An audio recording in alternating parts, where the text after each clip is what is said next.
taste of the real world. I got battered on the North Shore. It gave me comfort when I always knew that. I always knew that you were there for me next door. I lived it hard on the long road. I ran through every single zip code. I get lonely, but I always knew that. I always knew that your heart I could call home, and nothing could ever stand in our way. Alright, what's up mga Kamat Learner? Isang magandang araw sa inyong lahat. Ito pa rin ang inyong abot kamay na mga teacher, si Sir Ash. And today ay magde-discuss ulit tayo ng isang panibagong series ng ating Quarter 3 Module Discussions. This is the fourth part, my dear Kamat Learners. And today, we will be focusing on the Grade 8 lessons. Alright, so for today's lesson, we will going to discuss the topic solves corresponding parts of congruent triangle. Ayan. Okay. Madali lang ang topic na ito, my dear math learners. Kaya, wag nang magpatumpik-tumpik pa. I-click mo na ang subscribe button at notification bell para laging updated ka sa ating mga discussions. Alright. So, now, we will start the discussion, my dear math learners. So, sabi pa nga dito sa first page ng ating module, Quarter 3 Module 4, it is entitled Solves Corresponding Parts of Congruent Triangles. Ayun, yun ang magiging focus natin for today. And on the second page, these are the people behind the making of this module. So disclaimer lamang po mga Kamat Learners na hindi pagmamayari ni Sir Ash ang kanyang mga dinediscuss dito sa channel. Instead, ginagawa lang natin ang discussion na ito para makatulong sa ating mga minamahal na Kamat Learners. Alright, so now let us go to the third page, which is the title page. The fourth page is the introductory message para sa ating mahal na mga students as well as for the teachers themselves. Alright, on the fifth page, we have our objectives sa module na ito. Ano nga ba ang objectives natin? Number 1 is to identify corresponding sides and angles of the two congruent triangles. Napakadali lang yan. Pangalawa is to illustrate congruent triangle according to the given sides and angles. At panghuli is to solve corresponding parts of congruent triangle. Alright, so now let us go to the next part of the lesson, and that is the let us try. So, my dear Kamat Learners, since this is let us try, technically this is a pretest, whether to test you whether you have a prior knowledge about the topic. But hindi katulad sa mga previous let us try natin na multiple choice question ang binibigay. Ito naman is just to choose whether the given pairing is corresponding sides, corresponding angles, or neither of the both. Okay, so when we say corresponding sides, so syempre mga sides ang pinag-uusapan doon. And pag sinabing corresponding angles, angles din naman ang pinag-uusapan doon. And if it is neither, meaning hindi siya corresponding sides, hindi din siya corresponding angles. Easy, right? Yes, easy lang talaga. And then we go to our introduction of the topic, and this is the let us study part. So given in this example number 1, we have the triangle ABE is congruent to triangle DBC, and name all corresponding parts. Okay, napakadali nito my dear math learners. As you can see, ang technique lamang nito is to check kung ano yung mga parts na merong the same marks, yung mga marka nila. Okay, palakihin natin para mas ano ninyo, ma-clear, ayan, mas klaro na yan. Alright. Okay. Yeah, tawa. Alright. Easy, right? Yeah, easy lang talaga ito, my dear math learners. So, as you can see, meron tayong isang angle dito na merong isang quit. Alright. So, therefore, ang ka-corresponding niyan ay isang angle din sa kabilang triangle na merong isang quit. Okay, so ito yun sila. Okay, so si angle A at si angle B ay magka-corresponds. Alright, or they are corresponding angles. Of course, ito naman si C, may tatlong quit. So, ito din ang kanyang ka-correspond, which is the angle E. Of course, itong mga angle, right angles natin, si angle B sa triangle na ito at si angle B sa triangle na ito, they are the corresponding angles. Now, talking about corresponding sides, of course, ganun lang din, yung side na merong the same marka, so that is side AB is corresponding to side BD. And then, side BC correspond to side EB or BE. And lastly, our side CD is corresponding to our side EA or AE. Easy, right? Alright, easy lang talaga, my dear math learners. So as you can see, ayan, sinabi na dyan. Alright, okay, those are the solutions of the given correspondence. Okay, example number 2, ganun lang din. So we have here triangle 1 is congruent to triangle 6. The measurement of angle E is 65 degrees. So ito yun, alright. And the measurement of side IX is 4. So find the measurement of angle X and find the measurement of side NE. Ito 'yon. Okay. So as you can see, my dear math learners, of course, these are the parallel sides, okay? Now, as you can see in this given triangle, we have a longer side, or the longest side, a longer side, and the smallest side. So, of course, the corresponding side of that in another triangle is basically the shortest side is corresponding to the shortest side. So, sa figure na ito or sa triangle na ito, we have triangle 6, IX is the shortest side. So, therefore, IX is congruent to NE. So, therefore, we can say that NE is equal to 4. Alright? And then, for our, angle, so ang opposite ng angle na ito na side is this one, the longer side. So, therefore, we will be looking at our longer side, and kung ano yung opposite niya na angle, that will be the corresponding angle of the angle given here, which is angle E. So, therefore, si angle X natin dito ay magiging 65 degrees. Easy, right? Alright, so easy lang talaga, my dear math learners. And of course, sinabi din dyan sa solution natin. Alright, in example number 3, we have triangle ABC is congruent to triangle CDE, where AB, which is the side, is equal to 36. So, this is 36. Of course, this is also 36, the CD. And then the BC is 28. Of course, the DE is also 28. That is because klarong-klaro na sa given na ito ang mga marks nila. Ayan, tingnan mo. Ayan. Okay? O may dalawang marks dito. Of course, it means na yung kadalawang marks niya din sa kabilang triangle, they have the same measurement. That is the meaning of those marks. Alright. And then we have AC. We have here AC. AC. Ito pala yung AC. Ayan.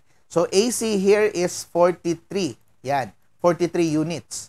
So, therefore, we could also say that triangle or the side CE is also 43. And here we have CE is equal to 2x plus 3.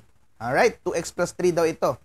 Of course, alam na natin na si CE ay 43 kasi the same lang sila sa AC natin. Okay? But if we are asked to solve for the value of x para dito, my dear math learners, we will just equate this with equals 43. Okay? So, solving that one, 2x plus 3 equals 43. We transpose the plus 3. This will become 43 minus 3 giving us 40. So, since that will become 2x is equal to 40, we divide both sides by 2 and x now will be 20. Alright? So, therefore, if ever we will check the solution, we have here our x as 20. Okay! Easy, right? Easy lang talaga, my dear math learners. Now, let us go to example number 4.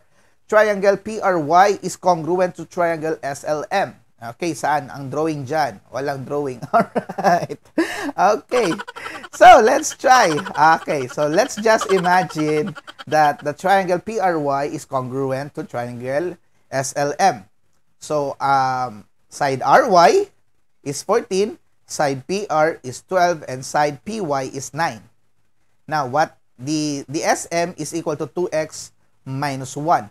Find the value of x. Okay, so of course, my dear math learners, ang pagkakagawa nito is, since they are corresponding, so si PRY, okay, let us just show that one.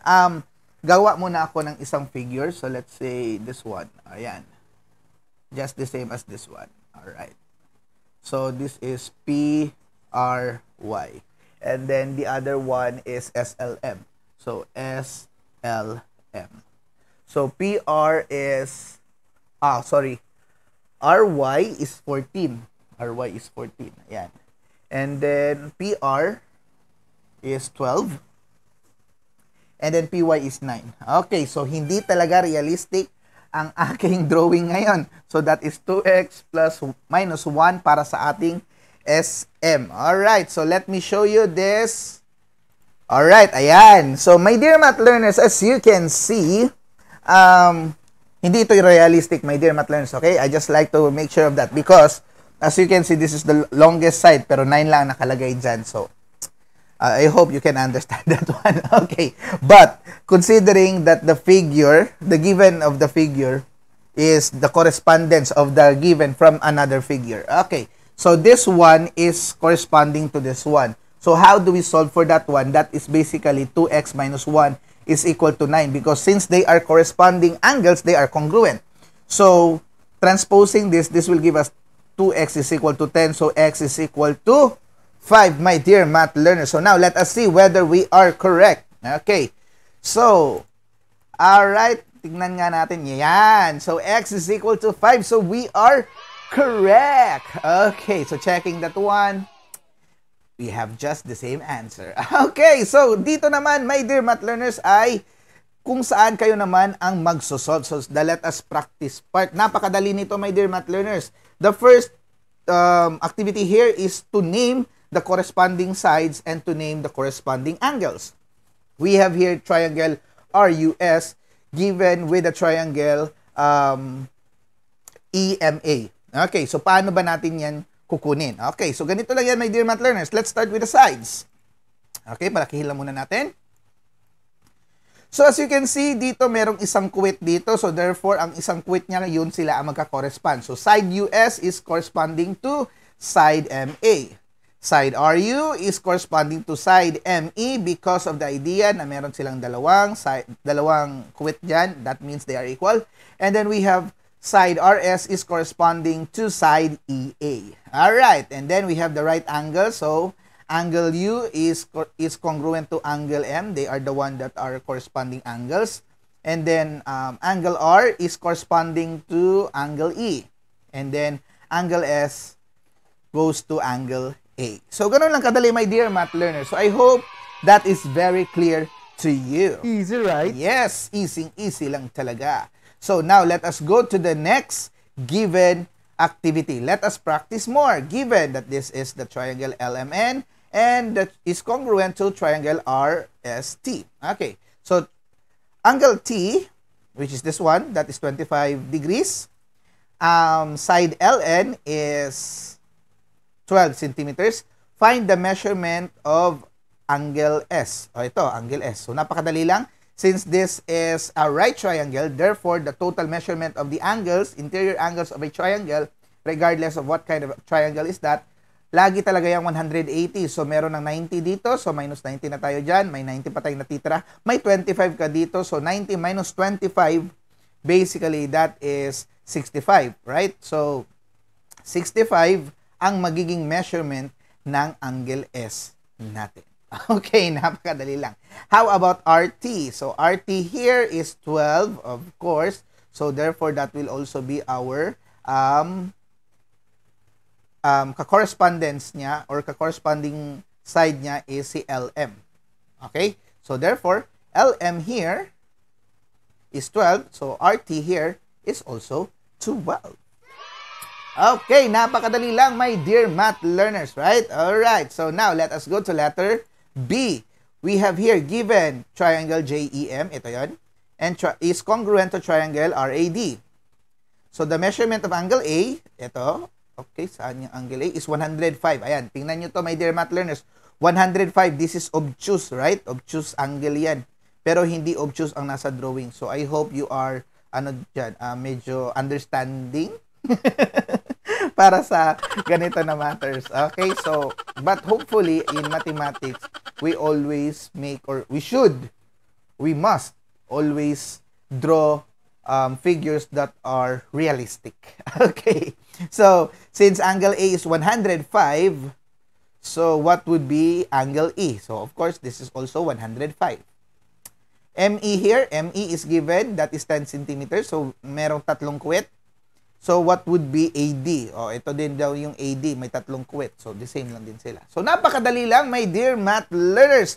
So, we have now our let us remember. So, let us remember is just a conclusion of the things that we have just discussed now. Alright? And then, we have the let us assess part. This is where na kung saan kayo ang sasagot para itong post-test sa module ninyo. So, therefore, you need to answer this with your best efforts. Okay. So, these are multiple choice type questions. So, ABCD lamang po at galingan nyo, my dear math learners, kasi napakadali lamang po ng topic na ito. So, these are 10 questions, ABCD lang. Then, after that, you have your performance task. That is the let us enhance. So, there is an instruction here and with the rubrics for scoring. So, you just follow the instruction so that you can be scored accordingly by your teachers. Alright! After that is the reflection. I hope you have learned a lot from this lesson. Form pa ang nalagay dito. Always put in mind the triangle can only be congruent if their corresponding sides and corresponding angles are congruent. You can apply it when you make your dream house real soon. Ayan. So, napaka-inspiring naman ng message na ito. So, my dear math learners, I hope you learn a lot of things on our topic for today. Ito pa rin ang inyong abot kamay na math teacher, si Sir Ash. And please do click that subscribe button at paki-like na lang din and share this to your fellow friends, classmates, and schoolmates para at least mas marami pang matulungan ang ating mga videos sa channel na ito. Thank you so much. God bless and keep safe always. I got a taste of the real world. I got battered on the North Shore. It gave me comfort when I always knew that. I always knew that you were there for me next door. I lived it hard on the long road. I ran through every single zip code. I get lonely, but I always knew that. I always knew that your heart I could call home, and nothing could ever stand